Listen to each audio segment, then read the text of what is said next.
up, honey love? What's up, girl? What's up, love, honey love? I see you. What you doing, real Sonya? What's up, Sonya? Fat Mama Sonya. What's up, Fat Mama Sonya? What's up, Fat Mama Sonya? What's up, Mayday? Lord Mayday. What's up, boy? What's up, Lord Mayday? What's up, my boy Doc? What you say, Doc? What you say, Doc? What you say, Doc? It's my big boy, Doc. What you say? All right. Welcome back to another episode, Game Dog Talk. I'm back in the building with legendary schoolboy, Mr. Richard Garcia. How you doing today, sir? I'm doing good, thanks. How you doing? Real good, in a good mood. Yeah. Hanging out with these dogs, playing with them, learning the dogs, personalities, man. I think we were just talking about this, how, spend time with each individual. That's why I'm glad I don't have too many dogs, because I can really spend time with them individually and learn their habits and what they like and don't like and shit like that, That's it. Yeah, you can become dog poor if you got too many. Then it's just all you doing is feeding them and cleaning up after them, Right.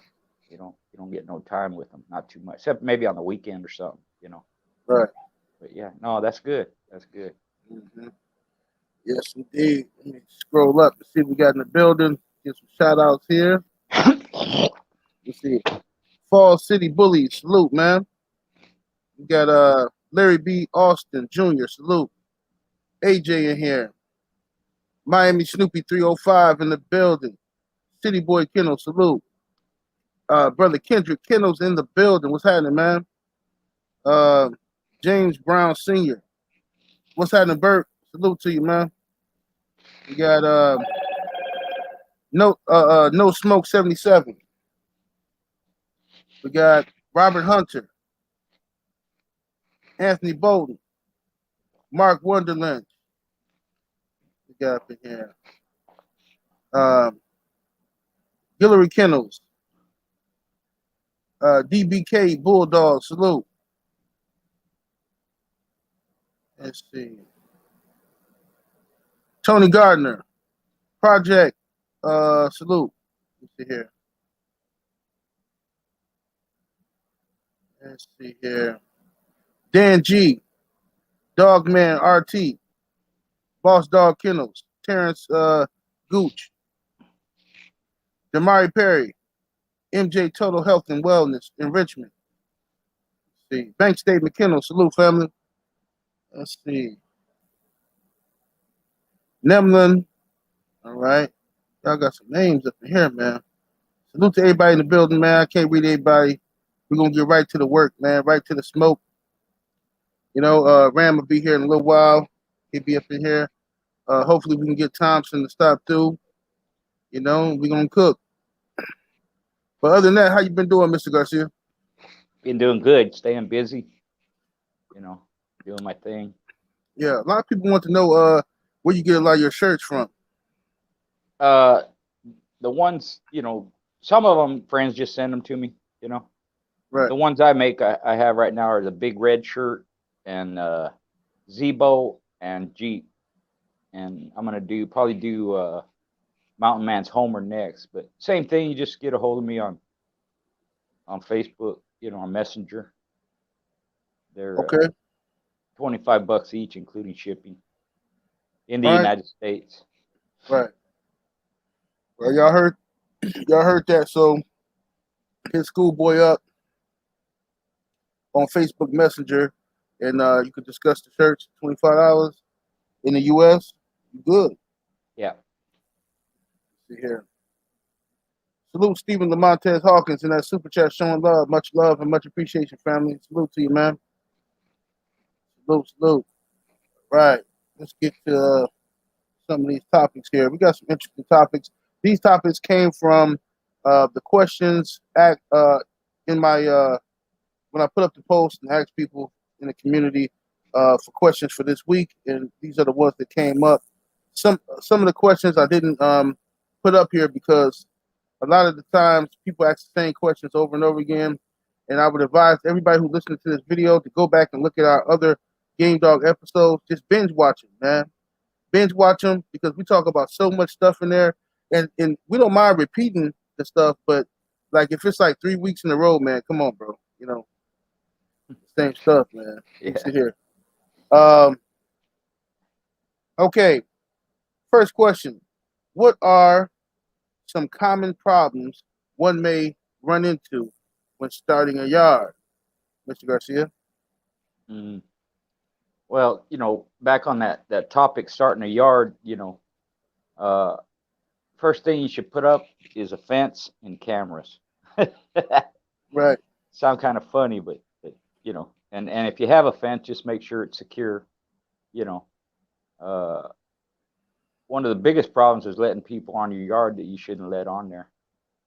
You know, Right. and as far as the dogs go, you know, uh, not having properly secured or proper housing, you know, uh, having too many dogs, where you don't, just like we were talking, where you can't spend enough time with them, make sure they're dewormed, properly fed, healthy, you know, uh, free of parasites and all that, I'm not sure what they mean, problems, but first thing is your setup, make sure your setup's right.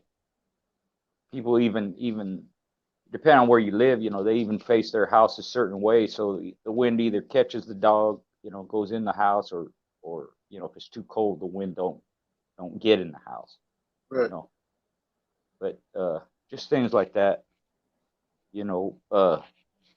breeding dogs before they're ready, uh, selling dogs to the wrong people, people you don't know, or just just Mm-hmm. anybody. But I would just be careful who you deal with, and I wouldn't, unless you know the people personally and you have that trust, your friends or family or whatever, I wouldn't be letting too many people on your yard, and Yep. I agree. I think I agree with everything you said. I think problems you might run into, like Mr. Garcia was saying, was just being ill prepared. You know what I'm saying? Being ill prepared. Uh, before you get the dogs, a lot of people are in a rush to get the dogs. They just, oh, I want a dog, I want a dog. Oh, this it just had puppies. I want a dog. And you didn't do uh, your proper research and your proper prep work before you got the dog. Like kind of like childproofing your house. You know what I mean? If you got glass tables and sharp yeah, ends and stuff, and you got a 1 year old running around and stuff, you gotta be careful with stuff like that, right? So it's the same thing with dogs. You gotta make sure that you have properly prepared, especially with a bulldog. You properly prepare your yard, like Mr. Garcia said, proper fencing, escape routes and stuff like that. You want to get all of that in order. Preferably, you want to have like a privacy fence. I would advise you to. A lot of people don't do that. Maybe they can't afford it or whatever. But I would try to get a privacy fence because you're gonna have a lot of nosy neighbors and people like that and shit. You don't want dogs barking at other dogs on the other yard and shit like that, trying to get to them. You know, um, I would also make sure you do your research on the dogs that you want. Like if you're starting a yard, then it's not just about just getting some dogs. I just want to get some dogs. And this is a pit bull. That's a pit bull right there. We're gonna breed them together. I think you should really do your research and take your time before you start yourself a yard or anything like that. Make sure that this is something you want to do, and make sure it's a responsibility that you want to take on because um, you might. I know a few people who got dogs, and then a year into it, they don't want them no more. mm-hmm. They're calling me looking to sell them. Like, hey man, you want to buy these dogs? Man, dogs getting on my nerve, man. It's too much work, man. They shitting Yeah, all over the place, man. This food costs so much money and all this shit. Like, bro, last year you were so excited. You know what I mean? yeah, yeah, You know. yeah, yeah, So yeah. that's how it goes. Average lifespan of people getting rid of the dogs is 5 years, and that's being generous, Mm-hmm. because this is what I tell people all the time. It's you know, if you like horses, say you want horses for your kids, or you just like horses, you want to, you know, exercise and ride around, and you know, you don't go out and get a thoroughbred racehorse. You know, it's a Right. whole different animal, and that's the same way with a pit bull. It's not a regular dog. They're a lot different. They're a lot more challenging. They require a lot of care and a lot of time.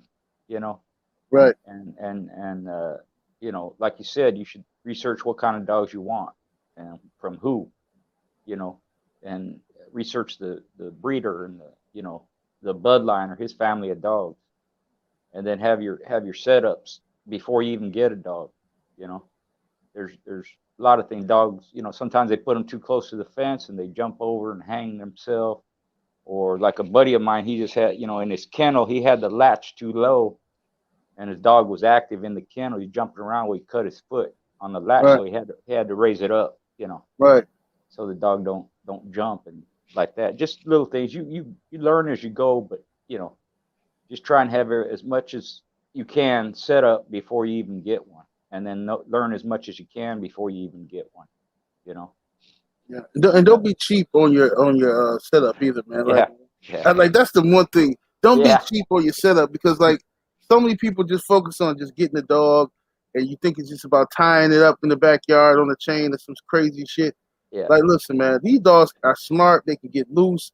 They're strong as shit, deceptively strong and deceptively smart. You don't trust me. I got some dogs that know how to unlock shit. You know, and yeah, I got to padlock it now because they watch me. They see what I'm doing, and this motherfucking dog takes his nose and lifts up the fucking rod.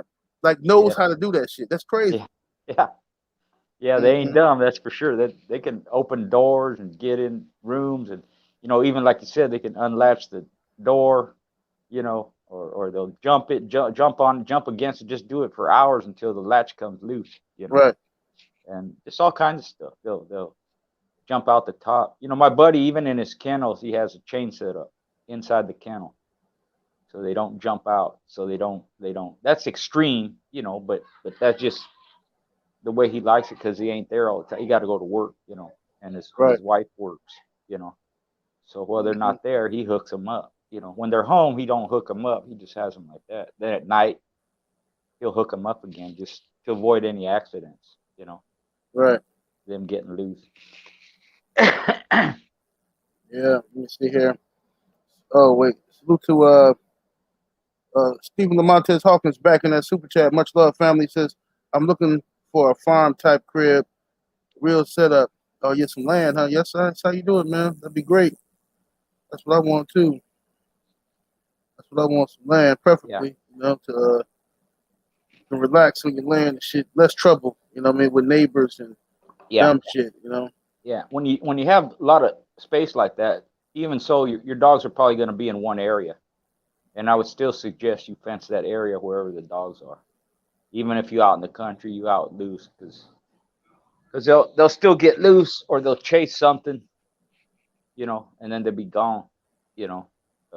You know, you could have accidents, all kinds of stuff. But I would suggest that even people I know, they have a lot of room, you know, 100 acres. Well, the dogs are in a certain section, they just fence that off, you know, and Right. keeps even keep coyotes out, you know, snakes out, you know, all kinds of stuff, you Mm-hmm. know. Yes, indeed. All right, let's go to this next question here. Um, how can you go from only buying good dogs to producing them? I guess the guy is saying, like, you know, uh, how can you go from somebody who's just buying good dogs to you being able to produce that on your yard? Yeah, yeah. That's you know, the breeding part for me was, you know, second to handling. You know, I like the breeding. You know, I like conditioning too, but the breeding part, you know, it can be scientific. It can be hard. You can make it easier, but you know, the only way to tell is dog for dog. You know, and make your breeding, and you follow the patterns of the ones that work, the higher percentage, and you know, see if they produce. It takes time. It takes years to do that, you know. Even if you're lucky, you make one breeding and it works out, it still takes a few years to find out. Right. And then, you know, after that, you got to do it again, and do it again and do it again, and follow the dogs that show you that they can produce. You know, first you start off with healthy dogs, good dogs.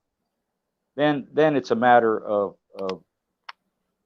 you know, of health and vitality and spirit. Then it's a matter of seeing with your own eyes which ones produce, and along with that comes you're going to have to cull some of them from your breeding program. Meaning, cull don't always mean kill, you know, but it means you don't breed them. Right. You know, that's the hardest part for people to do, because they see the investment they have, the time they put into it. They you know, they're going to see if it works. And if it don't work, a lot of times they still breed the dogs. You know, they think, well, it didn't work with this, I'll try it with that, which that's okay. But after, you know, 1 or 2 or 3 times, if it ain't working the way you want, you know, don't keep following it. You'll save yourself a lot of money and time in the long run if you cull it right away. Right. You know, because you'll keep chasing that dragon, you know, and you never catch it. Some dogs, you know, it don't matter if they're titled, don't matter if how they're bred. Some of them just can't throw because the gene pool is so broad. There's millions of genes. There's hundreds, thousands, 10,000, 100 ancestors. It could be pulling from anywhere. So when you make your breedings and you don't see it's pulling from the ancestors up close, or you don't see the good traits from the ancestors, you see the bad ones, or the bad ones outweigh the good ones, it's best just to stop right there and don't even continue. You know, I didn't even like when traits skip the generation, because that's a generation I have to wait before I get something out of it. So that a lot of people use that method. I didn't want it. They have to produce from generation to generation to generation, because I didn't have a lot of dogs. So what it did is it upped the quality of my dogs. They had to be good. Honestly, if they didn't throw the first time I bred them, I wouldn't keep them. Right. I just stop it. And like I mentioned before, I've gotten rid of dogs, you know, certain dogs, the way they're bred and how they performed and all that, because I wasn't happy with them. And that's a lot of time and money investing and all that. But I knew that if it don't work, don't keep it, you know. And you're better off. You know, you should have a certain way you're going to go about it, you know, a set of rules or standards, you know, even if they're shitty ones, you know, you don't know no better. You can improve on that. But if you keep making the same mistakes over and over, you're not going to have improvement. You're not going to, if you keep making excuses for the dogs or accepting subpar dogs, you know, that don't bring something to the table themselves and aren't able to throw it. Because you could have a good dog, but it doesn't produce, or it doesn't produce very well. Right. That's not success. It's success. Maybe you have dogs that are worthy themselves, but they're not worthy of being bred, you know, and they'll show you. And there's the only way to know that is to make the breedings and see, you know, and don't be discouraged if they don't work out, because that happens to everybody. Happens to the best. The difference is they didn't give up. They go a different direction. They get another dog. You know, you can inbreed too much. You can outcross too much. You can line breed too much without it being tight or without throwing a cross in there. So there's a lot of factors involved. It's just, you know, over time and experience, the dogs will show you which ones are worthy, and that's the ones you should follow. Yes, indeed. Yes, indeed. Yeah, I agree. I got nothing else on that one. Let me see here.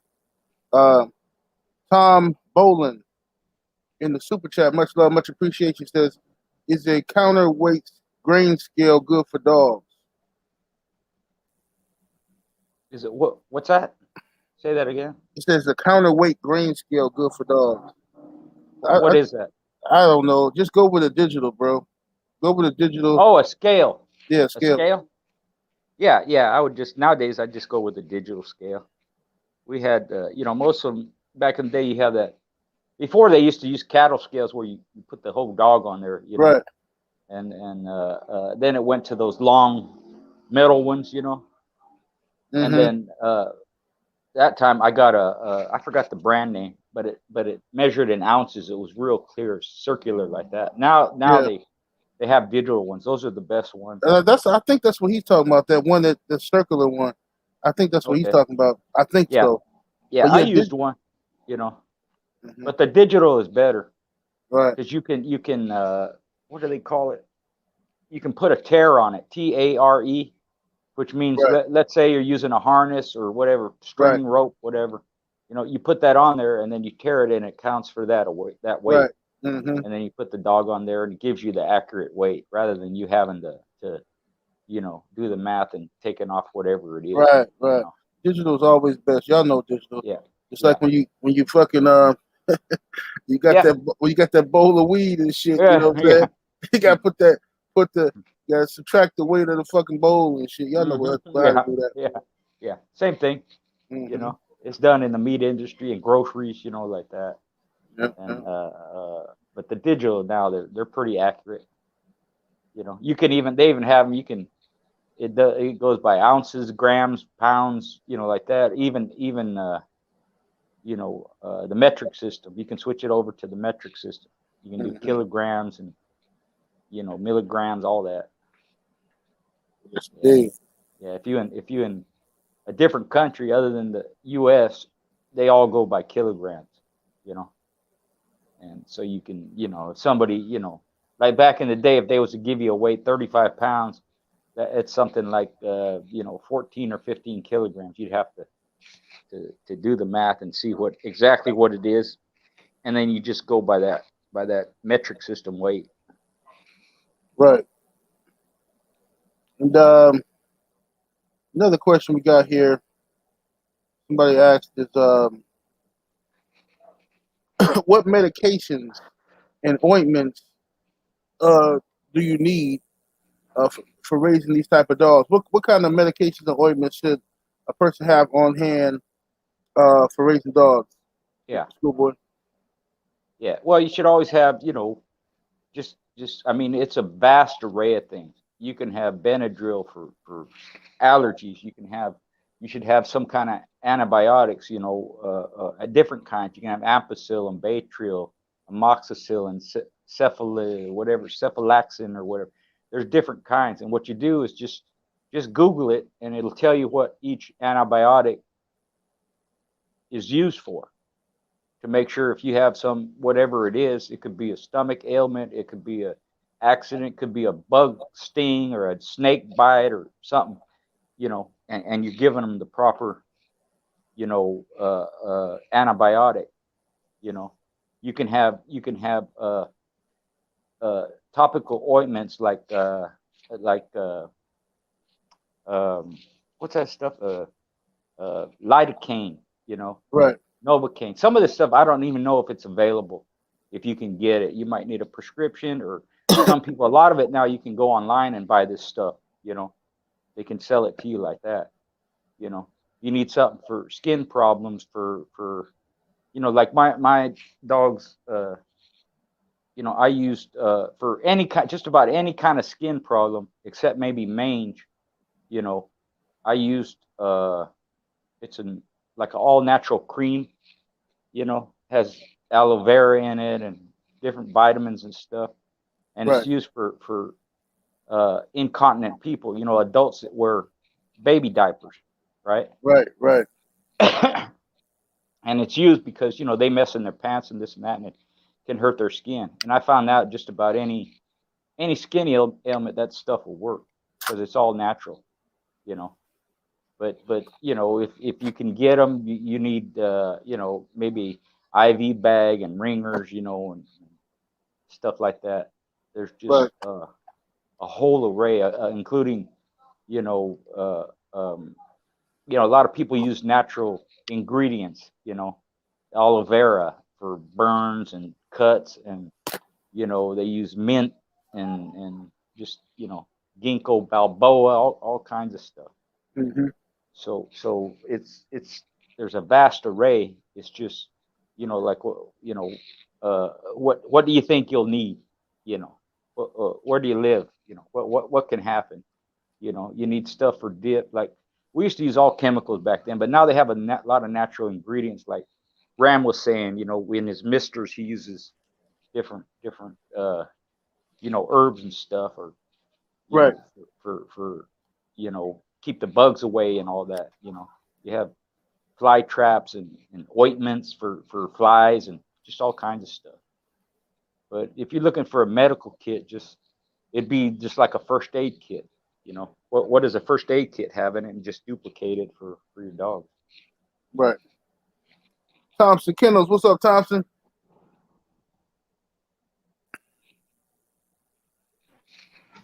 Hey, what's going on, man? Salute to the panel. Salute to the chat. What's going on, 78, Mr. Garcia?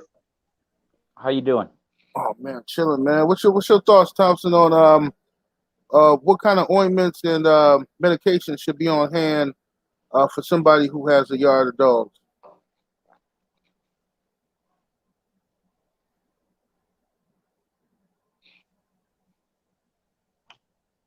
Medications you should have. You should always have your. I did a video on it with like basic shit, but you want to have your dewormers.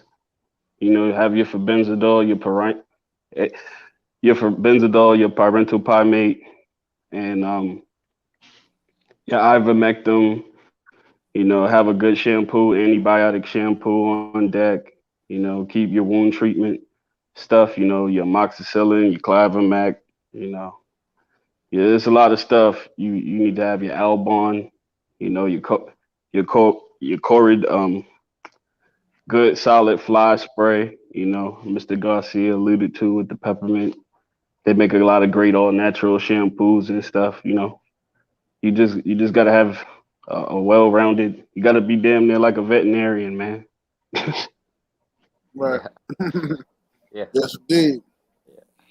Yeah. All right. Another question we got is, I'm gonna wait for Ram for this question here. I'm gonna go to the next one. Can a runt of the litter end up being the best in that litter? Let's go with you, Mr. Garcia. Yeah. In fact, I've had a couple, like that. A lot of times, they get bullied around, because they're small. Right.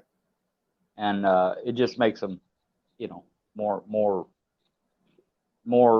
aggressive, or more lively, or more active. Mm-hmm. A lot of people prefer the runts, and a lot of times they're runts when they're little, but they're not runts when they grow up. But if it's a true runt, it's just the smallest of the litter. And Right. yeah, it's just like anything else. They could turn out to be good. They could turn out to be junk. It just depends on the dog itself. But a lot of times that's what happened with runts is it brings out that spirit in them more, because they're smaller. They're kept off the teat, and they're kept away from the food, and they're beat up by their little mates because they're smaller. Yeah. So sometimes it makes them tougher. Right. Or at least if they're tough anyways, they're born that way, it brings it out sooner. So yeah, they can turn out to be good dogs. There's really no way of telling, when you've been breeding your dogs for several generations, the traits of your dogs, even the pups. So which ones you like and why you like them. They're exhibiting the traits of their ancestors when they were pups, but that still don't mean that they're going to work out. Even dogs that are aggressive don't mean that it's better. It doesn't mean that they're, the ones that are loud or always, trying to hit Right. something, Right. because in the wild, aggressiveness is they use it so they don't have to fight. They're trying to intimidate their rival so that there isn't a confrontation. So when that transfers over to the dogs, it's the same thing. They don't want to fight. They don't want that. Oops. Right. No, I hear you. Oh, okay. Yeah, I just highlighted you while you were talking. Oh, okay. It means that they don't want that confrontation. That's why the hair stands up, and they bark and snarl, bare their teeth. Right. Which a real bulldog, they don't do that. They Yeah, may right. scream, they may holler, they may but it's not the traits of like a wild animal. Their hair, pit bull, their hair really don't stand up. Yeah, You know, Ram calls it curse snapping. yeah, like that. Mm-hmm. You know, which they will do that. They'll even, you know, act, you know, hit the end of their chain and scream like that. But when it comes down to it, they won't do shit. Right. And it's just a show of aggression. It's just a show. It doesn't mean anything, you know. Right. And a lot of good dogs, they don't even make no noise. They just focus. It looks like they're looking right through their opponent. They're quiet. They may lick their lips or something, but they're staring right through you, and their intent, you know, with their look, their body language, you know, they tighten up. But they don't holler and scream. You know, mine did, and that's the way I liked them. But Right. a lot of dogs don't do that. Some of them they're real patient. Seems like they ain't gonna do shit, and then you cut them loose and boom, they go. You know, and it just, you know, you have to become familiar with your dogs and dogs in general. There's all different types. You know, so you know that's pretty much it. Yeah. I think I agree. I think a runt can be the best dog in the litter. It's you know, especially depending on who you get the dog from. I got one of my dogs. Um, there was a runt of the litter, but he preferred runt, so he would keep the so-called runt. His philosophy is the runt comes out the womb fighting from day one. It's just learning to you know, I gotta work harder than everybody else. And he likes that. If the runt can make it, he like it. You know what I mean? Yeah. So he'll keep it. So I bought one of those runts from him, and you know, I don't know how we'll see how she turned out and shit, but you know, I like her a lot. She's real feisty. That's what I was telling you about Honey. She take off Yeah. running around and shit. You know Right. what I mean? But yeah, she was the smallest dog in her litter. She was, you know, she was the only female too, though. You know what I mean? Yeah. Yeah. So Well, at that, you know, again, you know, he knows his dogs, or a person should know their dogs. And if that's what he's seeing in his family of dogs, I would follow that too. You know, right, if most of the runts you get turn out, and most of them have certain behaviors, and they pass it on, and they continue with that generation after generation, then yeah, I would use that as a marker as well, you know, mm-hmm. because it's coming up frequently, you know. And that's why, again, like in the last video or the one before, you know, you should keep track of everything your dogs do, everything about them, even their temperament and behavior, Right, because you can't remember everything, and you can use that to go back, or use it as a tool to see where your dogs are at certain ages, where they are when they're grown, when they're pups, which ones are actually exhibiting the traits, and what bad traits do they have. You know, it's important to do that. Most people don't do that. You know, other industries, they do it. They spend millions of dollars doing it.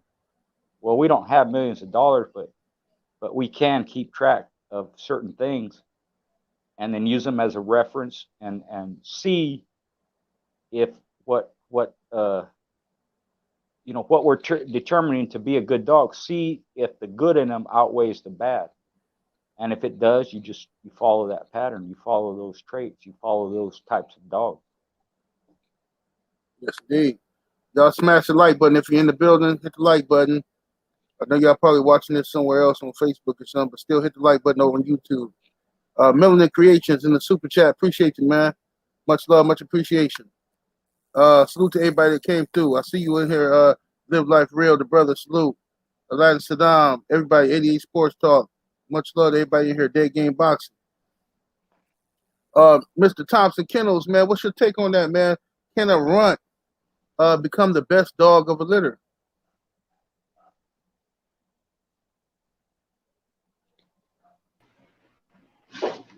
Yeah, I mean, is Mr. Garcia alluded to it. The willingness to live is what you see with those runt dogs, and you just see it from an early age, because you can intervene and save them, but they show that willingness to survive, and that willingness to survive, and attempt to fight to live. Because if you don't intervene and give that runt extra nutrition or that they can supposedly die if they don't have that willingness to live. You know, it's a natural culling process. If we weren't intervening with these dogs and stuff, it would be a natural culling process that would take place even before you would make your decisions on what dogs you wanted to move forward with. You know what I mean? Everything doesn't always isn't meant to live if you didn't intervene. So when they show that fight to survive, they that's why they always stand out. You know, I never Right. believed that they always are the best off the litter, but like Mr. Garcia alluded to, it's very nice to see that at such an early age. Yeah. Yeah. And you know, I had some when I was breeding band dogs, right? I had a dog that I mean, I was familiar with the runts in the litter. You could always tell them because I was breeding for big dogs, you know, and you can see these little small ones, you know. Um, and I don't know. I think we talked about that before. I don't know if Mr. Garcia was on here when we were talking about that. How sometimes, like maybe different uh different eggs from the female might get fertilized at different times if the male keeps sticking it and or something because some of them dogs were little as fuck. And then you know what I mean, and then the other ones was humongous, you know. So, you know, my wife would always take the little ones and try to baby them and, you know, oh no, I'm gonna nurse him. I'm gonna nurse him. He's gonna be the best one. Watch, you know, and you know, fuck that shit to me. I'm like, look, I'm not listen, unless you want to keep this dog, he ain't gonna make it because this dog, well, I can't really talk about that on here. People are too sensitive. But you know, it's not the dog is not gonna make it because I can't sell. People want a band dog, they want it to be big. They don't want no little runt ass band dog. You know what I mean, so unless you want to keep it in the house, then you know this dog ain't gonna make it. You know, fuck Yeah. that shit. Yeah, it's a lot of people, they get criticized for culling pups or young dogs or whatever, and I'm not judging nobody, but if you have a reason to do it, then do it, you know, because again, if you're worried, this might be the best one and this and that, well, you'll always be worried about it, and if in your case, in the band dogs, if the dog isn't up to the standard of a band dog, which is you want bigger dogs, then why keep it? Exactly. You'd have to do that every time, and what are you gonna have? Then you'll have there'll be more dogs in the house than people, Right. because you'll be keeping every cull that Mm-hmm. nobody wants, you know. Right. So in that respect, I don't mind that. I called some pups one time because they were blind, you know. Oh yeah. Mm-hmm. I just didn't want blind dogs. I kept one. Half the litter turned out blind, the other half didn't. But I kept one and called the other four. Other people would have kept them, but I just didn't want to have to deal with dogs being blind. And if it's hereditary or not, there's a chance that they're going to pass it on anyways, and which some dogs have. Like Heinzel's blind Ben was a famous dog. He was blind. Well, he threw blind offspring too. Right. And some people dealt with it, that's okay. It's just something that I don't want blind dogs. It's Yeah. like bad hips or something. They're gonna throw Absolutely. it. You know. Yep. Yep. I seen the dog once from a litter of band dogs I had. A dog, and I was trying to purposely keep the biggest dog, the biggest male out of the litter, right? So there was one dog that used to just, he would puppy. He would come in the middle of the food, and I'm feeding the puppies, and he would just dominate. He would just spread. He would get in there greedy. He'd get in the whole bowl and just spread out and just eat. The rest of the puppies are trying to get in there and eat, and I would have to move them out the way so the other puppies can eat. But he wasn't the biggest one. It was another puppy that was humongous, tall. So I kept that one. The greedy one, I sold it. 2 years later, that motherfucker was 140 pounds, Oh shit. monstrous. I mean, huge dog. And they was like, "Hey, can you take the dog back? Because, but I don't care. Give him back. I take him. Fuck you talking about? Yeah, give him back. You know what I mean? Yeah, but I got him back, and I ended up selling him. I had him for like 2 days. You know what I'm saying? I got him back. One of my boys took one look at him. Oh man, shit! What you want for him? I said, I don't know, man. I hate to get rid of them, man. Yeah, sold them for 3,000. Yeah. No paperwork, nothing. And that's why I get mad when people talk shit about the prices of American Pit Bull Terriers. I've sold band dogs for $3,000 with no papers. Yeah. And people are like, oh, man, these are fucking American Pit Bull Terriers. And people are complaining about $1,500. Yeah. Exactly. Ridiculous. Yeah. Well, like I said in one of the videos, they're underpricing these dogs. Just not even speaking to the quality of them, just the time and effort it takes into getting to that point where you have a successful program and you have well-bred dogs. All the maintenance, all the I always feeding. felt they should be the most expensive breed in the world. When you really stand Yeah. back and look at an American Pit Bull Terrier, they some of the tightest Yeah. bred dogs in the world. When you really think Yeah. about it. Yeah. They Mm-hmm. should be. They should be. I agree. I think if you want to clean up the breed, everybody's worrying about the dogs going into the wrong hands. Start charging $10,000 a pup, and watch what happens. Yeah. There you Watch what go. happens then. You know what I'm saying? Start charging $10,000 a pup. See, I Yeah. don't mind that price if I want my dog. I pay that for my dog if I want it. But I know every knucklehead out there is not gonna pay that price. That's right. You know what I That's mean? right. Yeah. So that's why you can walk around, you can see a bunch of people who claim they got American bullies and the American bully this and that. They got a bunch of mutts. There's some people out here who got some real American bullies, top of the line, bloodlines from that shit. And them fucking dogs be costing like $15,000-$20,000. Yeah, buddy. You know what I mean? Yeah. And for what? I mean, you can't put a price on quality. So it's whatever you want to charge. And if the bullies are popular right now, and if that's what they charge and people pay it, great. But it's not that way with the pit bull, and it should be. Mm-hmm. It should be. Salute to the brother Eli Zachary in the building. What's up, Eli? What's up? What's up, Eli? Yeah, let's see here. Go to this next question here.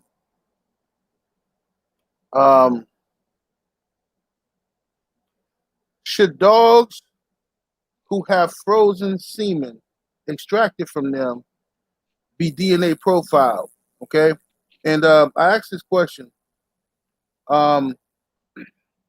The ADBA has it to where if you're going to sell dogs from frozen semen, then they want the dog that's going to be extracted to be DNA profiled, right? Yeah, I think that's reasonable. So that you can prevent people from just lying and shit. And, they got a son of this dog, or the brother of this dog, and double bred this and that, pretending like it's the dog. And I think that started a lot of controversy. It's rumors. I don't want to throw nobody under the bus, but it's rumors of different breeders and stuff have certain dogs that were famous didn't really didn't really have that many breedings, and it was really their sons or other dogs and shit like that. But what's your take on that, Mr. Garcia? Yeah, I mean, there's always a way to cheat. And in fact, I saw a program where it said a second-year college student could manipulate the DNA, and the DNA is only as good as the information you put into it. So let's say you got champion such and such, and you have his brother. Well, champion such and such dies, but if you profile his brother and say it's champion such and such, then nobody knows the difference, But I agree, it's a way of at least narrowing the possibility of cheating and lying. It's and it's becoming popular, and things advance, and that's part of science that has advanced with the dogs. And yeah, you can, I mean, they do it with horses. They have to be done that way. I'm not sure with race horses. I'm not sure if they have to have still a natural breeding, or they allow frozen semen, but they have a way of keeping track. And yeah, it has its place, especially years later, if you keep it frozen for years and then it comes, and you want to use it years from now, then you have that DNA profile at least to say that dog is that dog, you know. Right. So anything can be cheated, but if you have, solid records, correct records, then it's very hard to lie and cheat, with the DNA profiling. Right. Right. Especially if you're Indeed. breeding, like you said, if you're going to breed them, then yeah, that matters. Yeah. Because see, you can just, I mean, if that's the case, people can just come out here right now and be like, oh yeah, I'm finna crush the game. I got that. I got 5 fucking breeding units off of Mayday. And you're like, huh? Wait, I never heard about this. Where did this come from? Yeah. Oh yeah, this is real low key. I got 5 breeding units off of them. I'm selling them for 30,000 a piece or some dumb shit. It's I mean, look, show me the DNA profile of that shit. I don't trust when they go too far. If it sounds too unbelievable, I don't fucking trust that shit. Anybody can say anything. You know what I mean? Right. And with him, you could at least now you could still go to the people that had him and said, hey, did you collect him? Right. If they say yeah, then they should have proof that they did it. If they say no, then that person telling you that is lying. Exactly. And yeah. How you feel about it, Thompson? Before I go to Ram, how you feel about it, Thompson?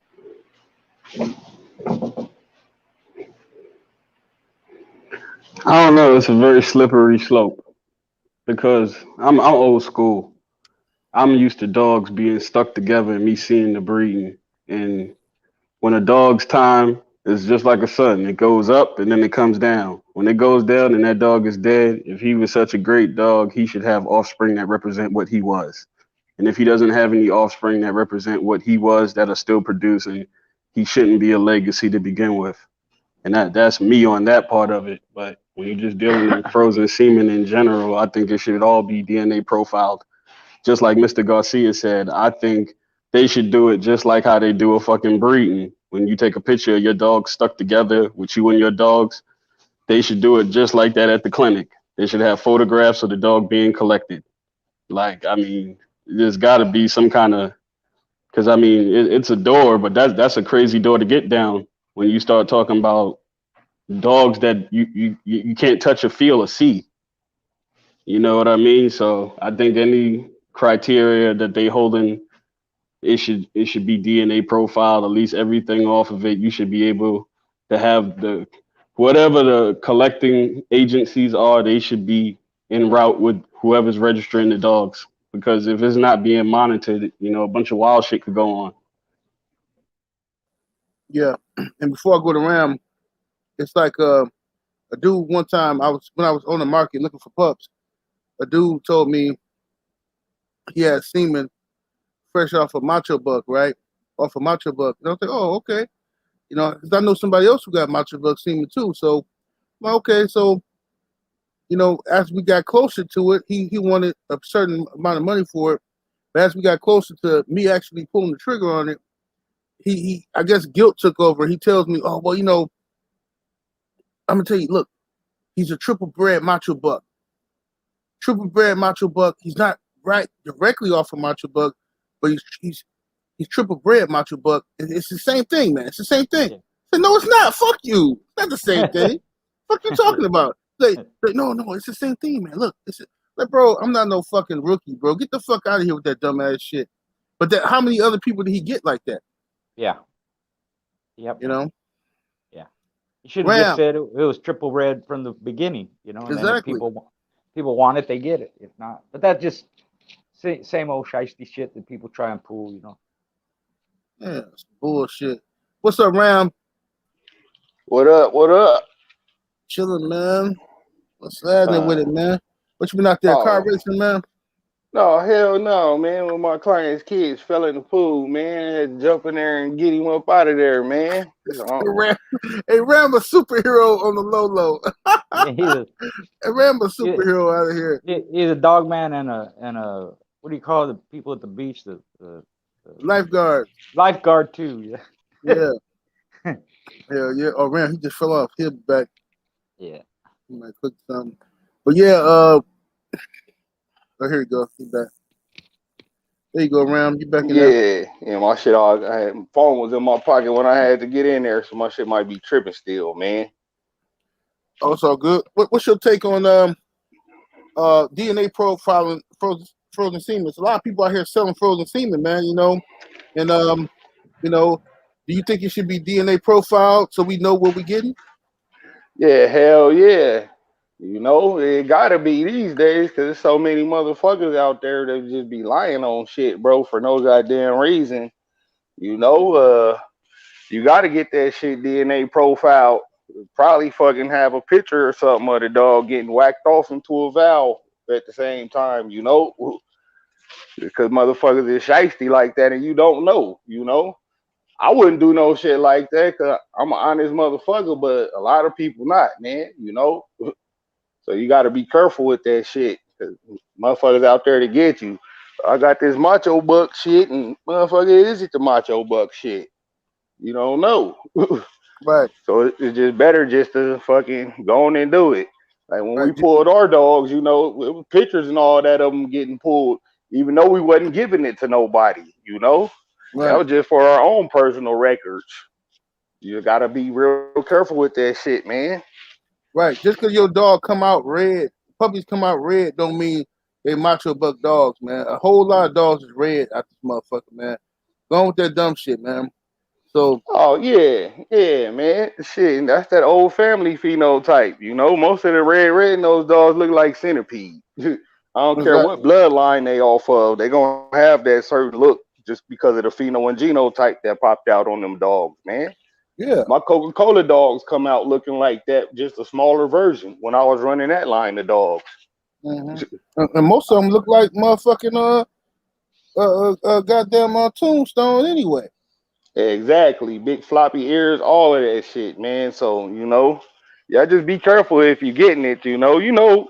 Well, I don't know, it's motherfucker so good at lying these days. It's kind of hard, you know, without looking a motherfucker in the face to see if he lying. You just gotta Yeah, be careful. That's all.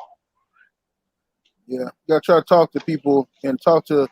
I try to talk to people as long as I can if they're willing to talk to me. And if I'm finna spend thousands of dollars with you, I expect you to be able to hold a conversation with me and shit. You know what I'm saying?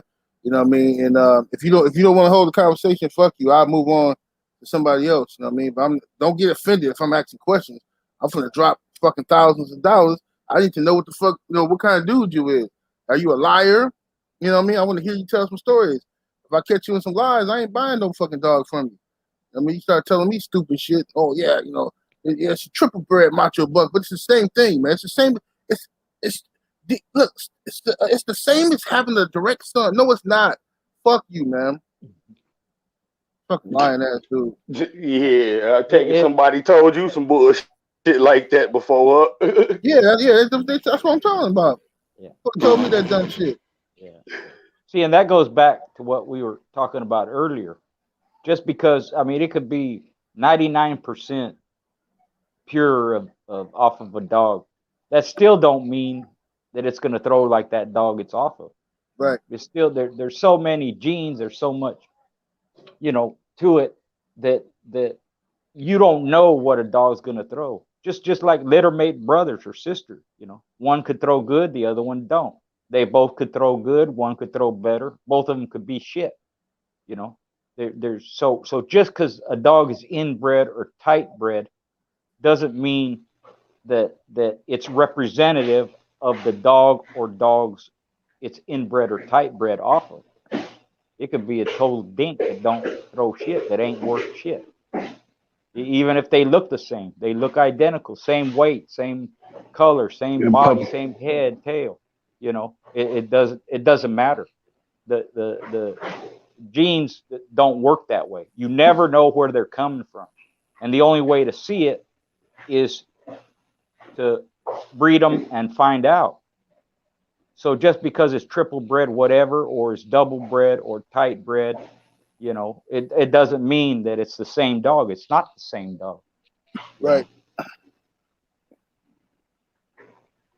know. You gonna build on the Thompson? Accolades don't equal production. Yeah, I mean, in my personal opinion, listen. Yeah, like Go I've ahead, been Tom. just when my little family tree I've been trying to build over the years. It's you got to keep representatives, you know, trying to build the family tree and actually have the dogs alive, and you could actually see how it's translating generation to generation to generation. And with breeding tight with me, once I get it tight and I get the consistent traits that I want, when you do an outcross, you can immediately see what the outcross is doing right away because you're minimizing the gene pool to an extent. But at the same time, it's a very time consuming thing. It takes generations and generations to lock in traits and see them mature over time, man.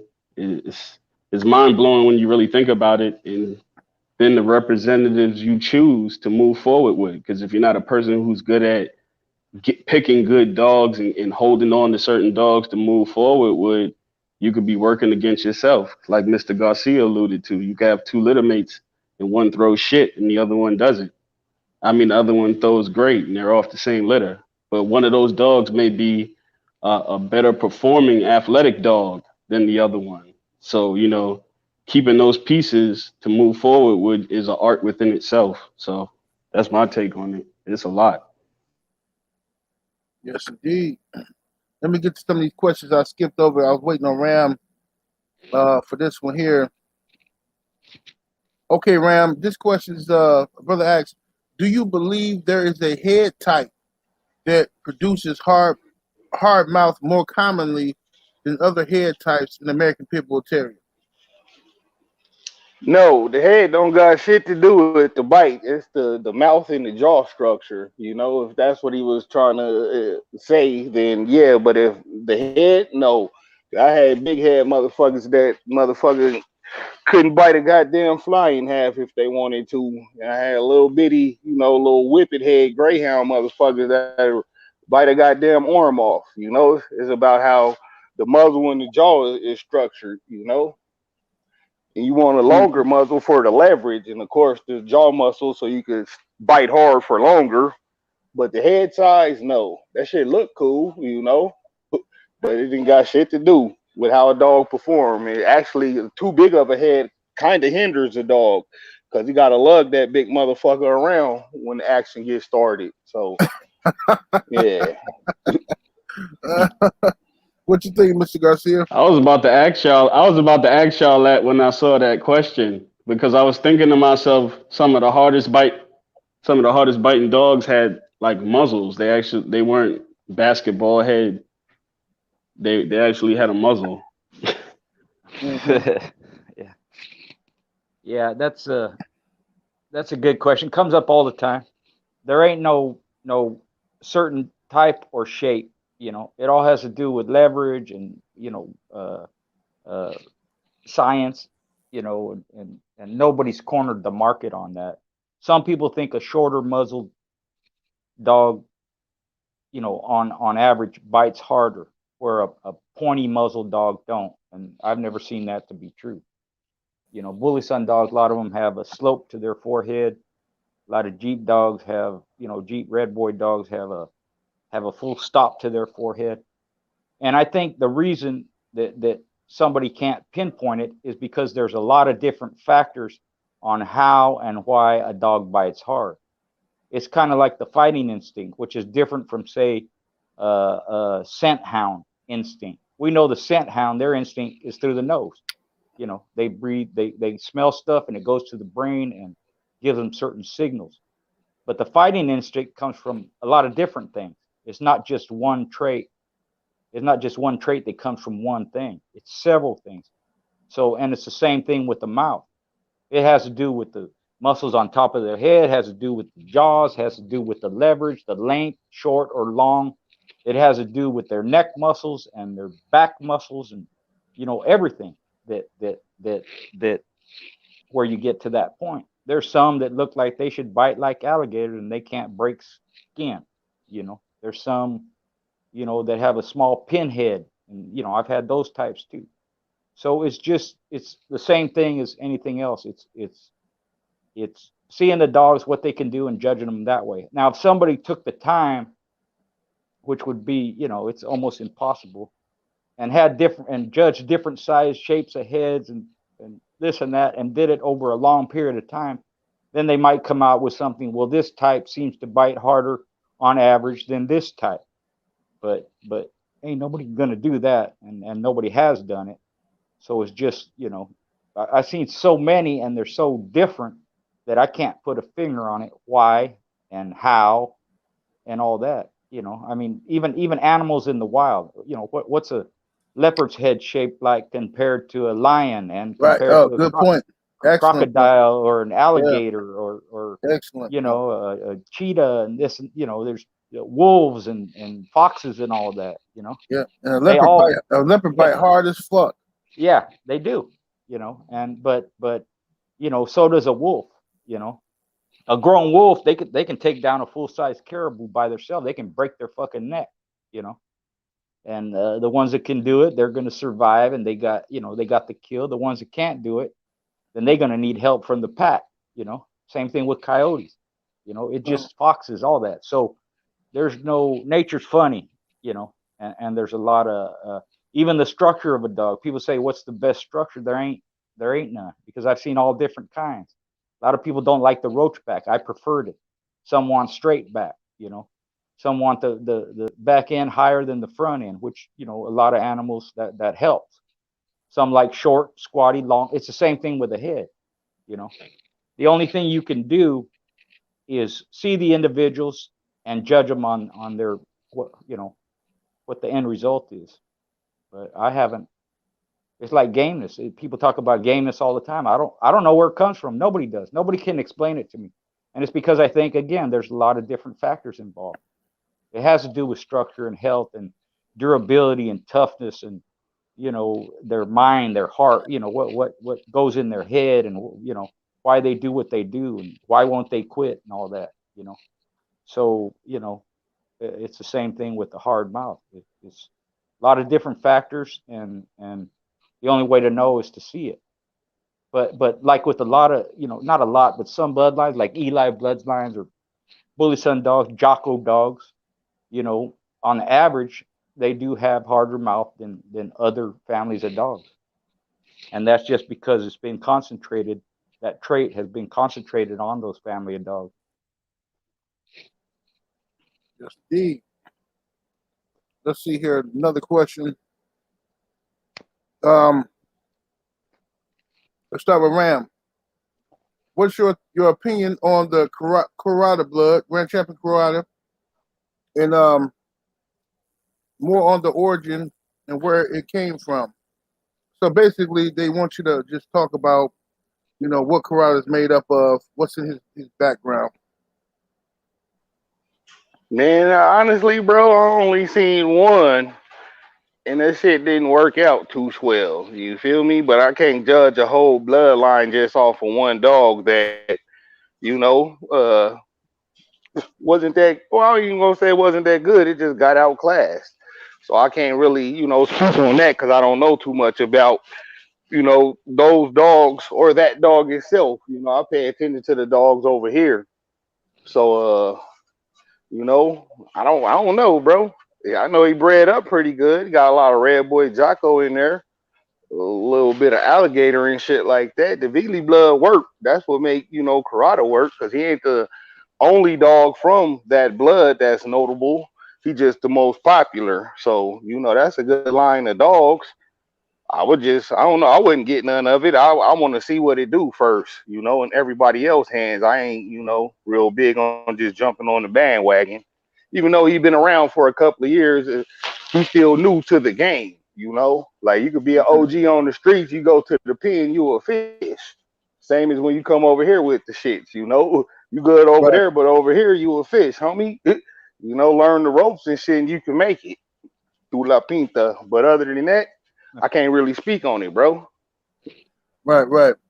Yeah, I think as far as what he bred like and where he come from, yeah, the Philly shit, it's pretty much Karada is like he got a little touch of Mayday in there. He got some Boomerang Carver shit up in there. He got some fucking old school goddamn Heinzel blood way back in there. He got some goddamn even some Eli shit up in there. You know, it's just a lot of stuff that went into making that dog. It's a pretty good, well put together dog, the Vili dogs, man. But I like Grand Champion Karate dogs. From the ones that I've seen, I was impressed by them. You know what I mean? I'm sure it's a whole lot that I haven't seen that's not impressive, but the ones that I've seen, I was impressed by. I like them. You know what I'm saying? They look pretty good. You know what I mean? But, it's still so much time to go. In 10 years, we could be talking a whole different conversation because it's like Ram said, it's still new, still fresh. You know what I mean? So that's what we were talking about last show about when we were talking about Grand Champion Hog and Alpo and stuff like that. We need time to pass up for them. I remember my uncle, what my uncle told me? My uncle got out of prison, right, recently. Probably about 2 years ago. No, 3 years ago, my uncle got out of prison. He was in there for like 30 years. Well, he did 30 years total. He wasn't in there for 30 year stretch. He went back in 94. But he told me, we was talking about dogs and shit. He said, yeah, man, Jeep. And he thought he knew what he was talking about too. But that's my uncle. I got love for him, respect. He said, yeah, Jeep, Jeep didn't really produce that well. Jeep didn't produce that well. I said, what? I said,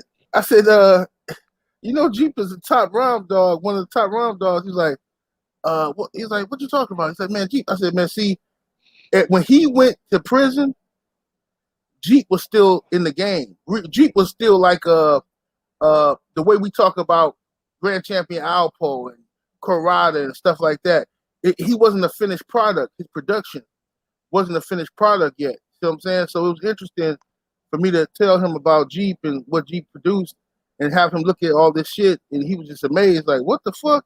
Because he had, like, time stopped when he went to prison. You know what I mean? Exactly. It's usually after, a dog is Yeah, now that motherfucker's in the 10th generation and shit. yeah. It's usually after a dog has retired and produced dogs that we hear a lot about them. During their career, they're not that famous. They're not that well known. And some of them could be better dogs than the ones that are well known. They just didn't survive. So after they produce, and that which takes several years, then you can judge their production rate. You can judge the dog, as far as that goes. But Karada, he's in that spot right now. The kennel is a good kennel. It comes from good dogs, all them ones you mentioned, but it just takes time to see. And a lot of times, what people say is the best blood or the best dogs, it's more that's what's available, because a lot of stuff ain't available. And some of the best guys I knew, they didn't let their dogs out, and they were better than a lot of the other ones I've seen because they put the time and effort into it to make those dogs, and they were real competitive and real successful.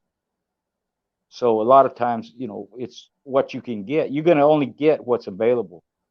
And I'm not saying that they're bad dogs, but it doesn't mean that they're the best. Yeah, I would cause we got some of that stuff coming, but it's only Karada that's in there once. But it's the Vili blood, cause it's like Karada's half brother that made champion, some other notable dogs down from the Vili line. But we talking about one dog specifically. I don't know about that, but I can say the family of dogs though is well represented in the the place where the bitch that came from that got bred to the dog, up here is a good bitch, come from a notable kennel. Yeah. Zanetti's a good dog, man. He got a good record, successful. He knew what he was doing. So that matters. And but there's a lot of other different families of dogs in karate himself. There's probably like you were mentioning all that. There's Mayday and Carver and Red Boy and a lot of stuff. Heinzel, they're Mm-hmm. just put together. Hopefully they did what we're talking about. They took it dog for dog and took the best ones and used the ones that produced the best and kept it going like that. So the potential's there for him to be a good producer. It's just time will tell. Same like Titere. Right. He's not around no more. But his offspring. You at least you have some form of representation from his blood, and you can make a judgment. Whether it's good or not. Yes, indeed. I want to see. I never seen none of that teacher stuff. I want to see it though. Um, see what it looked like and whatever. Hopefully I get a chance to, opportunity to. But let me go. Let me ask y'all, Ram and Thompson, some questions from that we passed up. That we already answered. I should say. Let me start with Thompson here. What are some of the common problems one may run into when starting a yard? Thompson. Just selecting the dogs. I've been pushing lately on my channel. Everybody slow down. Have some kind of idea because the breed is becoming real popular again, and it's a great thing that it's becoming popular. And you got representatives like Mr. Garcia that do these lives and shit. The breed is coming back, and everybody slow down. Have an idea of what you are looking for when you're trying to start to do something. Take your time and go do your homework on some of these dogs.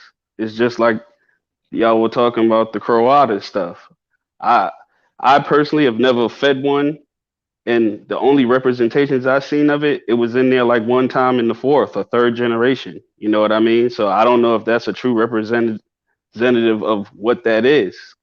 So, you do your research and do your homework and try to start off with dogs that you like. So everybody with that start in the yard thing, take your time. It ain't no race. Don't pack your yard full of dogs. Let it progress. It's just like Mr. Garcia been alluding to, in the live. It takes time and you gotta keep what you want. Like, don't keep shit and don't breed shit that you're truly not pleased with. Don't keep dogs around that you're not pleased with. I mean, just be honest. If you're not happy feeding the dog, flood your yard with dogs that you enjoy. So that's my take on that. Yes, sir. What's your take on it, Ram? What was the question again, bro? I was rolling up, man. Rolling up that blig. The joint, Question I was keep it old school. for your joints. It says, Hmm. what are some common problems one can run into when starting a yard? Fucking neighbors. Be mindful of where you starting your yard at. If you live, couple blocks away from the school, probably shouldn't do it. Even though these animals ain't like that for the most part, most people don't know that. So they just figure this a vicious man biter, and you got a whole yard full of them, and it's a school couple blocks up the street. They're gonna run your ass out of town like Frankenstein, man. Trust me. So number one, be mindful of that. And like Thompson just said, build off dogs that you enjoy. Don't give a fuck how they bred, long as they act how you a dog supposed to act in your mind and live up to your standards. Breed for that, bro. And don't get a big ass yard. I've never fed more than 15 at a time, but we had real notable dogs. Off of that 15. I always say, if I had another yard like that out to fucking 10, five of them gonna be producers, couple prospects, and then the other ones is on the campaign trail. And that's how you keep that shit going. Just be mindful of that too. You don't need a bunch of dogs to be good. You just need a bunch of good dogs. And just see for yourself. You know, a lot of people hate on different bloodlines for this and that. Some people don't like black dogs, even though they shit and got ran out the box by him in this video of it. You can see for yourself, you know. But they swear black dogs ain't shit, and that's just because they get bit down by him all the time. Some people don't like white dogs. I don't give a fuck about what a dog look like, long as he live up to the standard of the dog. So just be mindful of that, man. It's a lot of goddamn bullshit gimmicks car salesmen out here, you know, up badge and shit. They put a Hemi badge on the V6. When you pop the hood, it's a fucking sideways six in there. Like, this ain't no fucking Hemi. Fuck out of here, bitch. The same with the dogs. So just be mindful. There's a lot go into it, man. That's just, you know, that could be a whole show itself on what you need to really start a yard. And start it off with good dogs. Feed the best food you can feed them. You Yeah, that's know, a deep ass respect your question. neighbors. Yeah, it's a lot that go into that. We make it sound easy when we get up here and talk about it because we got the experience. But man, that shit was not easy to get to where we at right now in 2021. So it just take a lot of time. It's a lot of heartbreak, a lot of disappointments. But when you win, that shit is damn near like busting your first nut, bro. You know, that shit feels great. Yes, indeed. Yeah. Well, we ran through the questions. Let me look through the chat, see if we got any questions in the chat. Oh yeah. Oh well, Ashanti Mindy was asking if I could still had the Coca-Cola shit. Nuh I let my partners in the Midwest get a hold of it when I started going back to college and shit. They still running it, but they crossed it with some other shit too. Like you know, it's working for them, but I wouldn't fuck with it because I don't like the dogs that they crossed it with. But that's just me personally. It ain't like the dogs they put in there was bad dogs. I just don't like the fucking dogs. They're not my type of dog. And to answer a question from last week, Ashanti Mindy asked, yeah, that was one of the Coca-Cola dogs from the breeding, but she came out with the Lee's Reno phenotype. And with that came them goddamn seizures. So that's why she didn't make it in my breeding program. But she was a good dog. Her sister was way better, and that's why I moved forward with her. But yeah, Brandon Blue ain't fall in the goddamn pool, motherfucker. I was fresh today at work. You know, I had to jump in there and say that little motherfucker, man. I had the brand new forces on and all that because it's Friday. So, you know, we kicking it today. There was some Yeah, other shit I see in there too I wanted to get on, but I can't go all the way back up. get this dude up out of here. Out of here. Locked. You know, they're talking hating on Wilder and shit for no reason. We're talking about dogs. Motherfucker so thirsty for some attention. Fuck out of here. This is the goddamn strip club cracking tonight. You come over here talking about football. You can get out of here. Mm-hmm. Motherfucking boxing talk is Monday through Thursday. Come back one of them days, fool. Right. For sure. Yeah. All Uh, right. But go ahead, give us a disclaimer, man. Man, none of this shit should be used, or nor is it intended for any illegal purposes. If you use it for that, that's on you, man. You know, you get what you get. Be weary of the car salesman, man, who say they got all these accolades and I did something nobody else ever did. And you're right, you know, that shit is, you know, super big, fantastic. It's so fucking, you know, great that your ass didn't even do it, motherfucker. That shit don't happen. You feel me? It's the weekend, so be safe. You know, the motherfuckers are still out there active. Don't get caught up in the bullshit. And just keep your word. Try keeping your word for the whole weekend, no matter what it is, man. Just get back on that man time. And that, man, y'all boys will be good.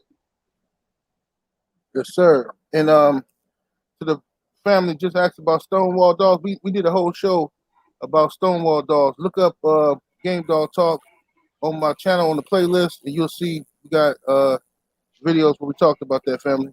Oh, somebody was asking too. Where did Schoolboy get those shirts from, man? What's Yeah, up, he answered. Schoolboy? Yeah. Yeah, he answered it. Go ahead, Okay. tell him again, Schoolboy, about how to get in contact with you.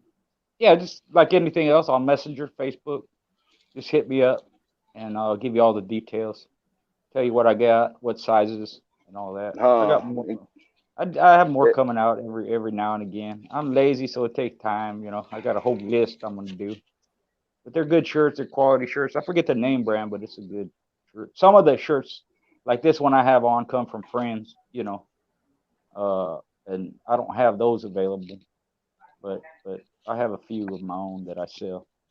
Hit them up too for the registry, man. Y'all want to get y'all dogs registered? I'm telling you, this shit Yeah, is it's legit, been going bro. good.